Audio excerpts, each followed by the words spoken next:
Olá, seja muito bem-vindo, muito bem-vinda à nossa aula sobre os impactos da reforma tributária nas relações contratuais.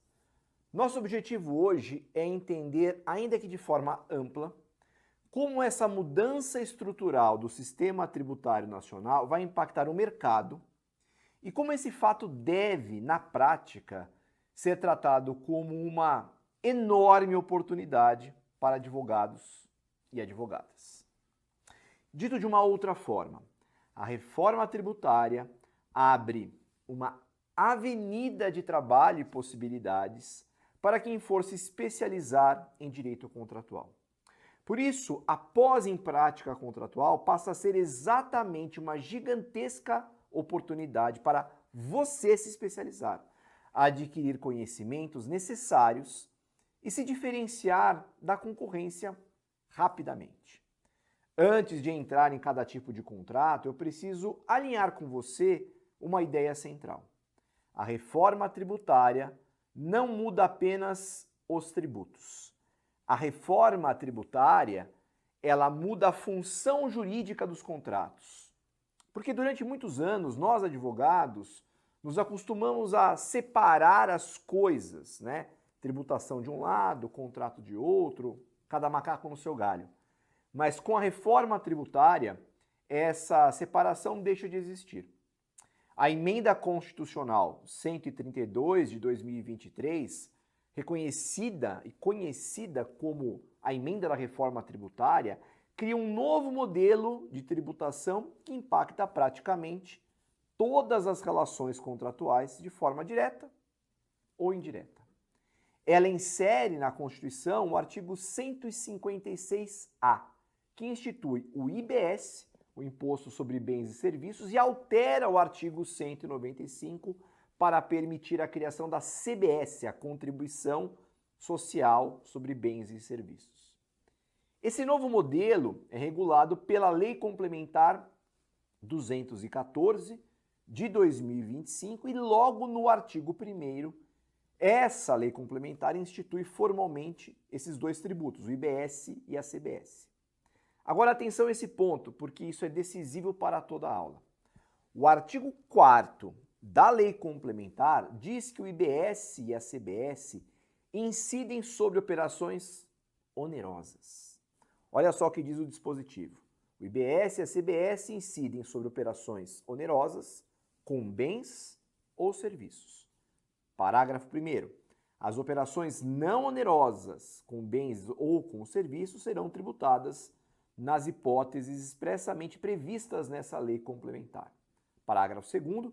Para fins desse disposto nesse artigo, consideram operações onerosas com bens ou com serviços qualquer fornecimento com contraprestação, incluindo o decorrente de, olha só, compra e venda, troca, permuta, dação em pagamento, demais espécies de alienação, locação, licenciamento, concessão, cessão, mútuo oneroso, doação com contraprestação em benefício do doador, instituição onerosa de direitos reais, arrendamento, inclusive mercantil, prestação de serviço.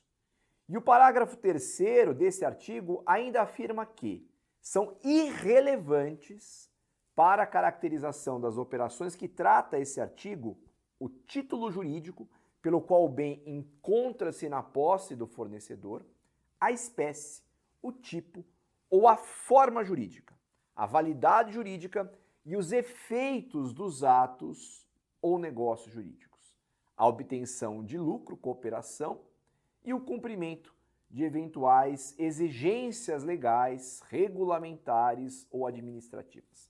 Vamos lá, traduzindo. Não importa o nome do contrato. Não importa se ele é civil, empresarial, de consumo, típico, atípico.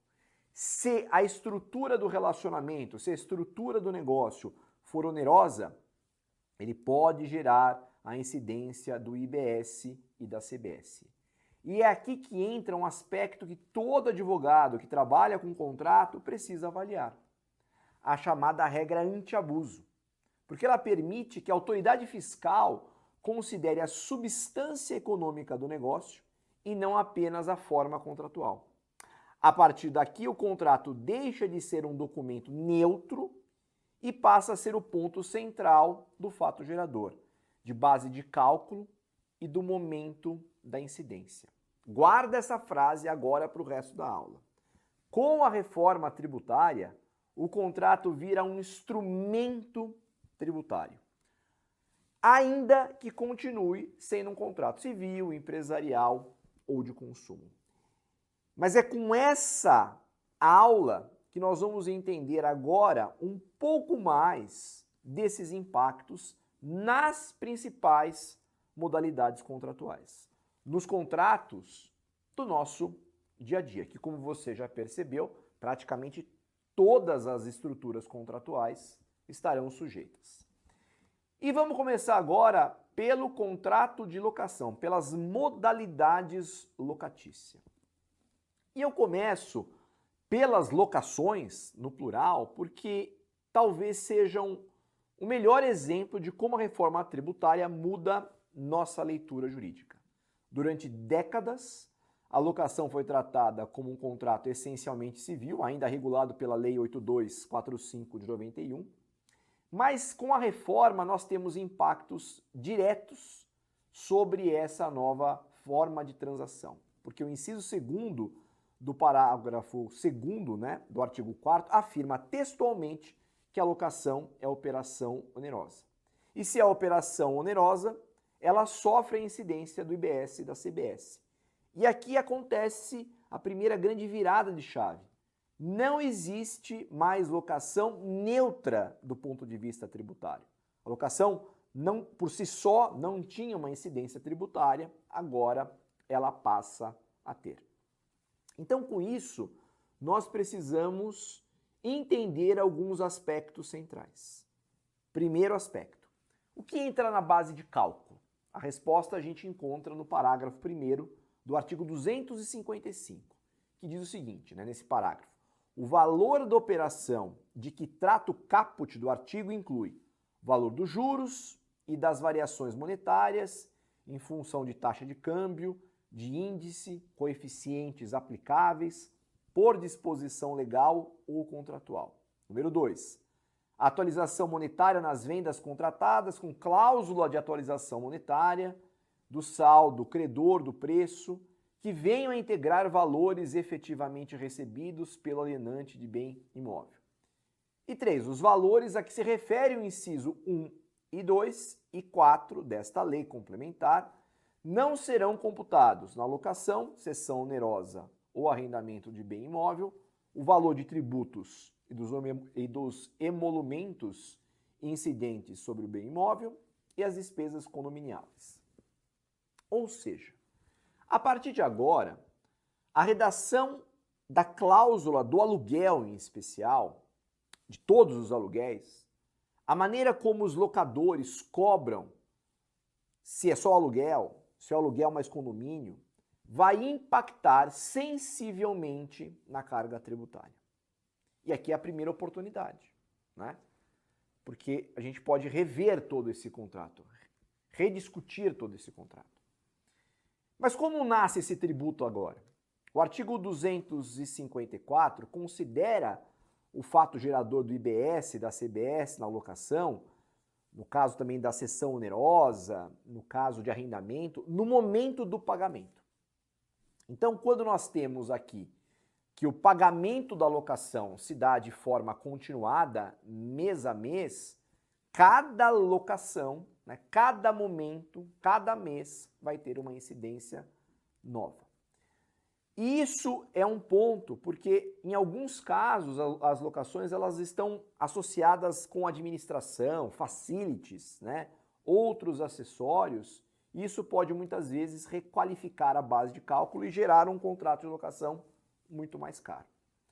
Então, quem entende agora que a locação é um contrato tributariamente sensível, consegue revisar contratos antigos e evitar surpresas no fluxo mensal. Ou seja, tem uma mudança, de um lado, tanto da questão envolvendo a incidência em si, da locação, ou seja, de um tributo que antes não existia e agora passa a tributar a locação, a atividade locatícia agora ela é alvo de uma tributação, e nessa lei nós temos a incidência, né, de como é feita a incidência desse tributo, né, qual é o momento, que é o momento do pagamento, e nós temos ali a questão envolvendo a base de cálculo. Vamos agora voltar para a área contratual, para que a gente tenha uma visão sobre esse ponto que a gente estava tratando até então. Você percebeu o óbvio. Agora, aquela cláusula contratual, agora aquele contrato que era feito com papelaria, que é que você encontra no ChatGPT, que é o contrato que você vê lá naqueles manuais empoeirados ou naqueles exemplos que a gente às vezes busca na internet, não traduzem de maneira eficiente essa nova realidade tributária. Nenhum contrato até então tinha essa preocupação, tinha este olhar que era tão importante. E aí, portanto, todos os contratos de locação, sem exceção, estão desatualizados. Essa é a realidade. Todos os contratos de locação, se forem mantidos da maneira como estão hoje, eles vão gerar uma perda de receita para o locador. E se você trabalha para o locador, ou se você é o locador, você não quer isso. Mas é possível resolver esse problema? É possível contingenciar tudo isso? E a resposta é sim. E como é que a gente vai resolver, exemplificando esse impacto? A gente vai resolver com um aditivo contratual. A gente vai resolver com uma alteração do contrato, ou seja, uma nova redação contratual, uma nova estrutura contratual que seja capaz de traduzir de maneira eficiente essa mudança. Fala, bom, mas e daí?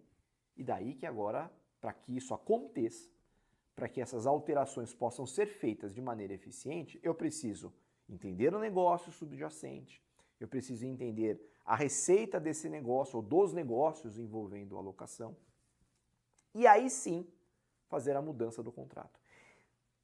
Percebeu então que agora mais do que nunca essa mudança, esse aditivo contratual, essa alteração contratual, ela não é amadora? Ela não é uma resposta que você vai encontrar digitando simplesmente algo no ChatGPT, ainda que você utilize algum tipo de prompt para criar aí uma cláusula, mas exige um profissional que entenda exatamente o que está acontecendo. Isso eu só estou falando da locação, tá? Mas há um mundo só desse segmento de mercado que pode ser atendido. Então nós estamos falando de family offices que tem como estratégia principal locar imóveis. Nós estamos falando de todas as holdings patrimoniais que foram criadas nos últimos tempos e, na sua maciça maioria, foram criadas com um único propósito, para otimizar a carga tributária dos contratos de locação. E agora, além dessa otimização, que é de fato a transferência para a pessoa jurídica, é preciso rever mais uma vez, agora não a holding, é preciso agora alterar os contratos e ajustar todos esses contratos para a realidade subjacente que está relacionada. Traduzindo de uma maneira muito simples, se estruturou, as holdings foram estruturadas, mas esses contratos que a holding está gerenciando, em momento algum, eles foram pensados, eles foram revistos. E aí é onde nós temos a grande oportunidade. Então, um contrato, né, que vai passar por uma enorme revolução. Um contrato que era neutro do ponto de vista tributário, em que a atividade locatícia ela não era uma atividade tributada, né? A gente tributava o quê? A renda, o resultado econômico do aluguel. Agora, além do imposto de renda, além do pagamento, né, do imposto de renda, você vai tributar a locação em si. E aí a gente vai perceber algo interessante. E isso a gente detalha nas aulas da pós. Ou seja, Em qualquer circunstância, você, né, seja um locador pessoa física, seja um locador pessoa jurídica, terá incidência do IBS e da CBS? Não. Então, olha só.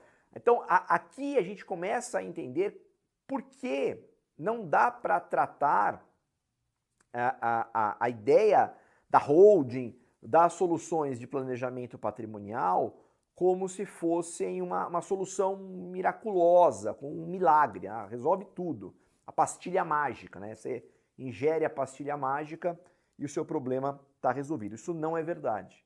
Mas o que é verdade é, de um contrato tributariamente, de uma atividade econômica tributariamente neutra, hoje a gente agora tem uma atividade, uma estrutura econômica sujeita a uma hipótese tributária nova do IBS e da CBS.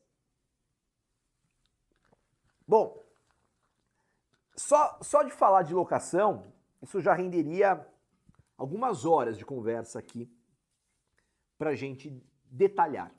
Mas o objetivo aqui hoje é abrir tua cabeça, é fazer esse grande overview. E se a locação já chama a sua atenção e já está chamando a atenção do mercado, que dirá o próximo contrato que nós vamos tratar agora, que são as múltiplas modalidades de prestação de serviço. Porque a prestação de serviço é o centro da reforma. E a legislação, com a lei complementar, ela faz uma escolha muito clara. Serviço é tudo aquilo que não for o fornecimento do bem. Isso inclui consultorias, assessorias, cessão de direitos, licenciamento, atividades intelectuais e serviços digitais. E agora vem a pergunta que muda tudo, né? Esse serviço, ele vai ser tributado? Como esse serviço vai ser tributado? E eu vou te adiantar o seguinte, obviamente, o serviço vai ser tributado, né? Nós vamos ter incidência tanto do IBS como da CBS, mas há diferentes formas de tributação dos serviços. Serviços regulados podem ter ali um redutor da alíquota, alguns serviços mais específicos, por exemplo, na área de educação regulada, podem ter um redutor ainda maior. Serviços gerais talvez não tenham redutor. Como é que vai ficar essa questão da tributação de serviços se o prestador de serviço ele está ou não enquadrado no Simples? Todas essas questões agora, mais uma vez, vêm à tona com o problema da reforma tributária. Então, as estruturas de prestação de serviço, em geral, vão ser modificadas radicalmente e agora, como eu havia dito, falando um pouquinho sobre a locação. A locação era tributariamente neutra, agora deixa de ser. Os serviços nunca foram neutros do ponto de vista tributário, mas a mudança da estrutura do tributo vai exigir uma mudança das cláusulas contratuais, da negociação e, portanto, de toda a operação envolvendo a prestação. Por quê? Primeira coisa, onde o serviço ele vai ser tributado? Essa resposta a gente encontra no artigo 11, que diz lá, considera-se local da operação para fins tributários serviços prestados fisicamente sobre pessoa física ou fruído preferencialmente por pessoa física, o local da prestação do serviço. Bem ou serviço não abrangido pelos demais incisos desse artigo, portanto, as situações mais gerais, se a operação for onerosa, o local do domicílio principal do adquirente, residente ou domiciliado no país. Perceberam então o óbvio? Que quando nós estamos falando agora de uma prestação de serviço, cai por terra a discussão do foro contratual. Ou seja, o foro contratual, ele continua sendo importante, mas o foro contratual, a cláusula de eleição de foro, ela não terá mais impacto tributário. Ou seja, existe a cláusula de eleição de foro para fins civis obrigacionais, mas para fins tributários o que importa é onde está o destinatário econômico do serviço. Então, pensa isso como uma consultoria prestada de forma online, ou com uma empresa com várias operações em vários estados. Vai mudar tudo, porque se eu tenho aqui um público-alvo, que é de uma consultoria tributária em São Paulo, no estado de São Paulo, vai ter um tipo de impacto. Se eu prestar a mesma consultoria, se eu prestar o mesmo serviço em Minas Gerais, no Mato Grosso do Sul, no Rio Grande do Sul, na Bahia, e assim sucessivamente, Tocantins, o que vai acontecer? Vai mudar. Então, se vai mudar, como é que vai ficar, no final das contas, aí a minha remuneração? Como é que eu analiso essa remuneração? Como é que eu quantifico essa remuneração? Se muda, o impacto muda. E se o impacto muda, você precisa regular isso por contrato.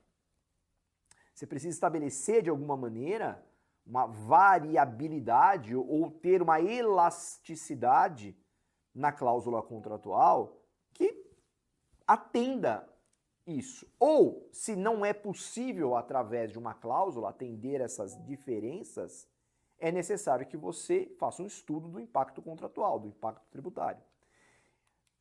Ou seja, a definição contratual do destinatário passa a ser tributariamente estratégica. A reforma também faz um tratamento diferenciado, é verdade, em relação a alíquotas. E aí a gente tem um exemplo para ilustrar o da aula, do artigo 127 da Lei Complementar, que estabelece uma redução de 30% das alíquotas do IBS e da CBS incidentes sobre prestação de serviço por profissionais que exerçam atividades intelectuais de natureza científica, literária, artística, submetidas à fiscalização por conselho profissional. Então, é o caso do advogado, é o caso do médico, é o caso do dentista, é o caso do nutricionista. Só que a pergunta é, esse contrato está bem redigido? Segunda pergunta, existe o contrato ou não existe o contrato? Como é que você está redigindo essas cláusulas? Essas cláusulas foram previstas no seu contrato, levando em consideração o aspecto da reforma tributária, o impacto desses novos tributos, que é o IVA dual, IBS e CBS? A resposta que eu vou dar para você é, sendo bem sutil, bem bacana, é que 99,9999% não tem nada disso. Nada. Absolutamente nada disso. Isso nos gera o quê? Uma oportunidade.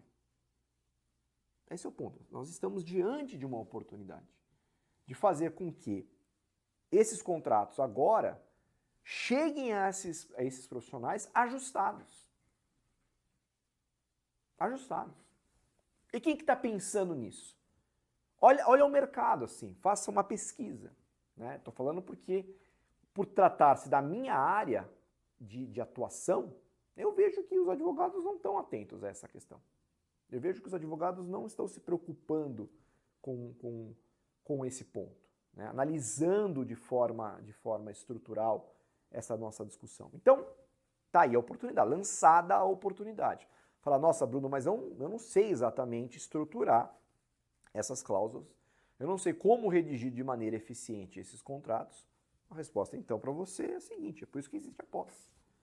A pós-graduação, ela nasce exatamente com esse propósito, para suprir um buraco técnico que você tenha em razão da sua falta de experiência ou em razão de uma lacuna na sua formação na época da faculdade.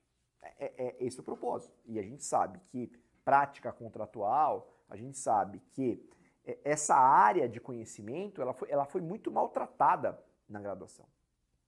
É uma área muito secundária. O que você provavelmente aprendeu sobre contratos é teórico. Você teoricamente sabe o que é doação, teoricamente fez ali uma análise falando um pouquinho sobre essa questão envolvendo o problema, né, do contrato, do impacto, mas não pôs a mão na massa. E muito menos, a grande maioria, consegue detalhar esse impacto da reforma que está acontecendo. E aí tem um detalhe. Esse detalhe é ótimo, esse detalhe não é ruim, esse detalhe é bom. Fala, Bruno, eu não sei nada de tributo. Tudo bem. O sistema mudou. Se o sistema mudou, o jogo zera. Para a grande maioria. É lógico que quem é um super especialista tá atento, tá nessa discussão já há um tempo, já acompanha, né? Analisa o impacto, mas na prática, para o dia a dia, tirando alguns super profissionais, e aí é um mercado muito pequeno, o mercado está zerado. É a oportunidade que agora a gente tem para rever tudo isso e, neste caso, estabelecer de maneira eficiente um contrato com consequências práticas, com uma responsabilidade que traga para o contratante, que traga para o seu cliente eficiência econômica, que traga para o contratante segurança jurídica obrigacional. Então, esse é um exemplo. Todas as profissões reguladas por Conselho Fiscal vão se submeter, de uma forma ou de outra, à incidência do IBS e da CBS, estarão sujeitas à incidência dessa cláusula e, portanto, terão ali a oportunidade de entender como tirar vantagem desse momento ou como reajustar o curso da história, que acaba esse sendo o grande ponto da nossa aqui discussão. Então, esse é um ponto para levar vocês à reflexão. Mas atenção, né? Todas essas ideias é para alertá-lo que as oportunidades vão corrigir contratos mal redigidos. É para alertá-los e chamar atenção que agora é a hora da gente corrigir escopo genérico, remuneração, bônus, penalidades, ou seja, tudo do contrato pode ser revisto. E o que o cliente ganha? Previsibilidade.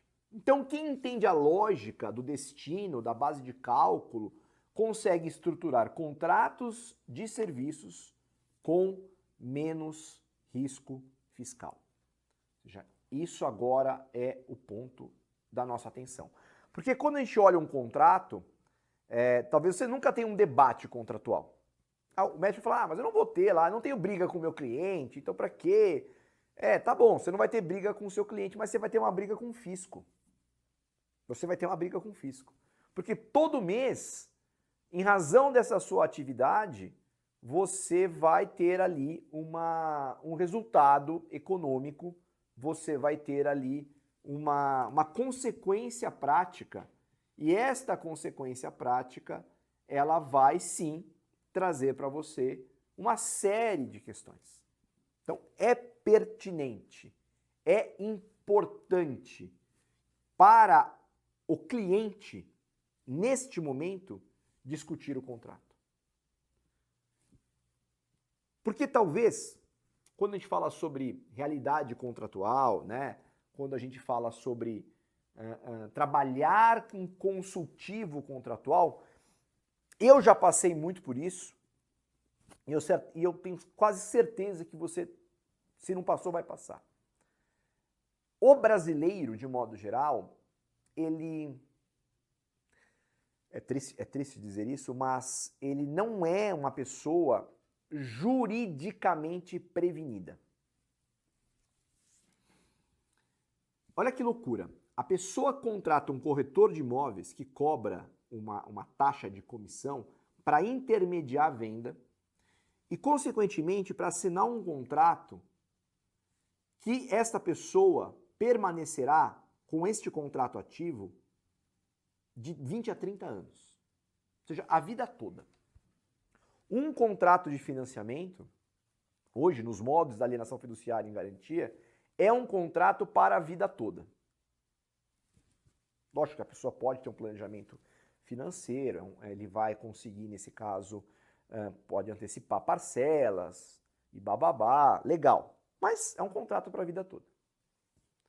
Ele vai contratar um advogado, gastar uma hora desse advogado, uma consulta de um advogado especializado em contrato, para ler o contrato, para dizer o seguinte, falar, olha, o risco é esse, o risco é esse, o risco é esse. Não, porque ele não quer saber. Ele assinou o contrato, para ele tá tudo certo, vida que segue, bora lá. Agora, quando eu disser para ele o seguinte, ó, você precisa ver esse contrato, porque ao invés de ganhar 100, você vai ganhar 70, fala, opa, agora o negócio começou a entender. Agora o negócio começa a ser interessante. Não existe muito a cultura da prevenção contratual, só para grandes empresas, gente que já tomou na cabeça, agora fica mais... Tem esse feeling, essa cultura, essa sensibilidade. Mas a cultura da perda, todo mundo tem. Todo mundo tem. E aí é onde agora os contratos passam por essa revisão, essa sensibilidade contratual, e é justamente agora que você pode explorar esse pitch de venda, que você pode explorar essa oportunidade. Então, fica com isso na cabeça, né, que os contratos agora eles são mais sensíveis do ponto de vista tributário e você pode, né, tornar isso uma oportunidade de trabalho, uma oportunidade de negócio e entregar para o seu cliente uma solução muito interessante. Falamos então da locação, vamos colocar assim uma novidade, né, que ela sai dessa condição juridicamente, tributariamente neutra para uma incidência. Falamos um pouquinho da prestação de serviço, né, para mostrar que ela é o centro, né, mostrar já esse tratamento diferenciado, por exemplo, de profissionais com atividade regulada. E vamos agora falar do contrato de compra e venda, que ele aparece na lei complementar associado ou junto com outros contratos que envolvam a alienação de bens, especialmente bens imóveis. Queria aqui fazer um destaque, já que nós estamos falando da reforma tributária, a reforma tributária, ela mantém, né, o ITBI e ela mantém o ITCMD. Então, esses dois impostos que estão associados à transmissão, eles continuam existindo, tá? Não vai mudar nada. Então, você tem lá o ITBI de competência municipal, né? Via de regra, por operação, uma operação onerosa, e você tem lá o ITCMD, causa mortes e doação. Ao lado desses dois impostos de transmissão, existe a discussão sobre o imposto de renda, e nessa discussão sobre o imposto de renda, o que a gente tem basicamente, né? A tributação do imposto de renda na pessoa física e a tributação do imposto de renda na pessoa jurídica, tá? Chamado de a discussão do ganho de capital, ou lucro imobiliário, é uma expressão que é muito utilizada quando nós estamos falando de compra e venda de imóveis. Legal, então esse cenário desses três tributos, eles não mudaram. Obviamente, eu não vou tecer minúcias, isso vai gerar sim um impacto, ou seja, nós teremos aí um impacto de como isso vai funcionar na prática, tá? Algumas mudanças estão por vir ainda, mas isso já é conhecido. Mas o que muda agora com essa história da reforma tributária e do IBS e da CBS, da contribuição e do imposto, é que passa a também ter a incidência desses impostos quando nós estamos aqui falando da compra e venda.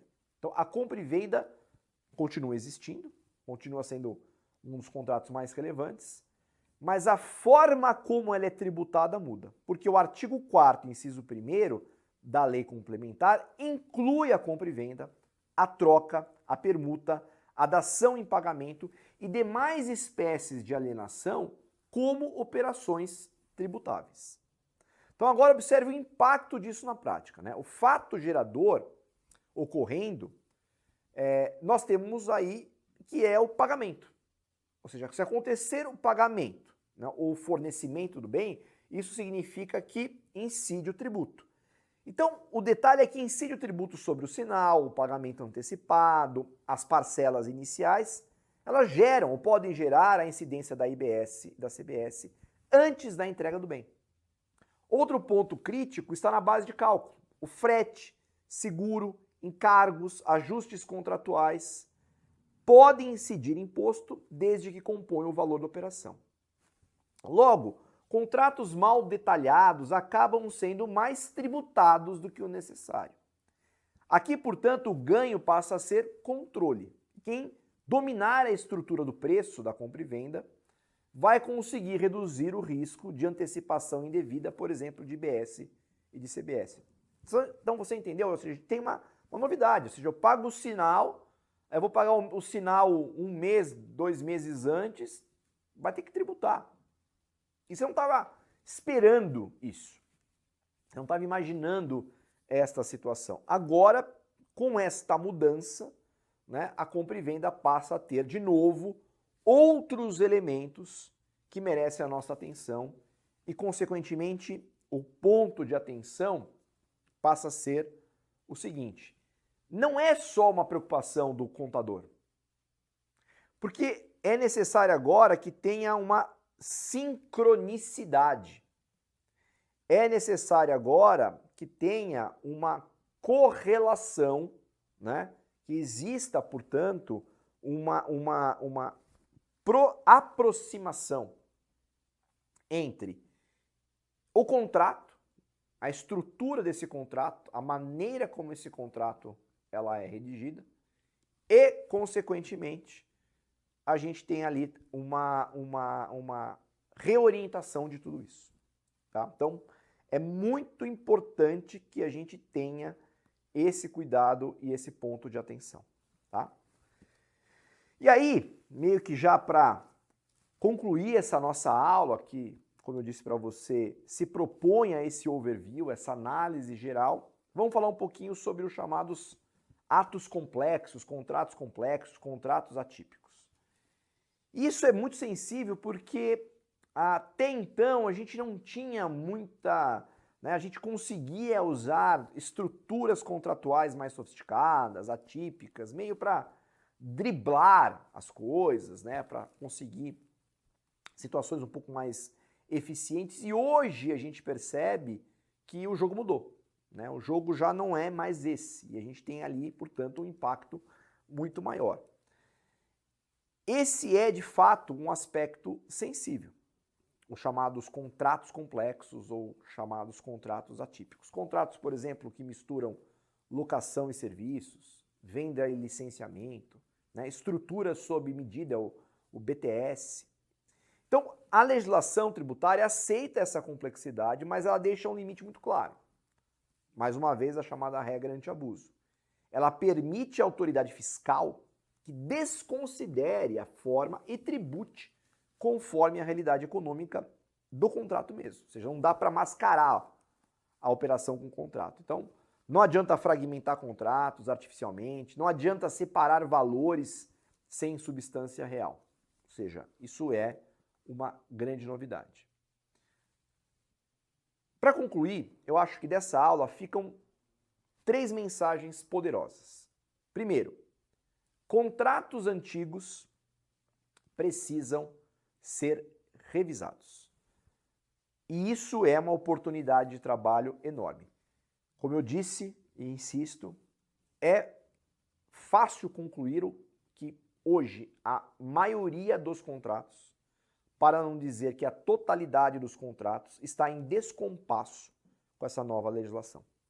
Então, é uma enorme oportunidade dos novos aditivos contratuais serem ajustados, serem revistos dentro dessa nova realidade. Segundo, contratos novos precisam nascer já alinhados ao IBS e à CBS. Eles precisam ter essa sincronicidade para que não tenha uma perda tributária, para que a incidência tributária, exemplo da locação, não tire uma fatia em relação a essa estrutura imobiliária. Em relação à rentabilidade, porque uma pessoa que tem uma holding patrimonial, o que ele espera? Ele espera a rentabilidade. Só que aí a pessoa monta uma holding, mas não cuida dos contratos para que os contratos atendam a essa eficiência econômica, para que atendam a essa eficiência financeira. O que adianta? Não adianta nada. Acaba não adiantando nada nessa situação. Então, a gente precisa ter que novos contratos estejam devidamente já alinhados a essa nova roupagem tributária que eu estou comentando aqui com vocês. E terceiro e último, mas não menos importante, é que o advogado passa a ter um papel estratégico, preventivo e interdisciplinar. Então, eu encerro com uma mensagem. A reforma tributária não cria apenas novos tributos. Ela redefine o contrato como uma peça central de tributação de consumo. Quem entende isso hoje, protege o cliente amanhã. Quem entende isso hoje, abre um novo mercado de trabalho. Quem entende isso hoje, vai tornar a concorrência irrelevante. Porque a concorrência, de modo geral, ainda está numa visão muito fechada dentro dela mesma. Né? Não está se atentando a esse detalhe. E é por isso que esses aspectos fazem parte hoje da nossa discussão da pós.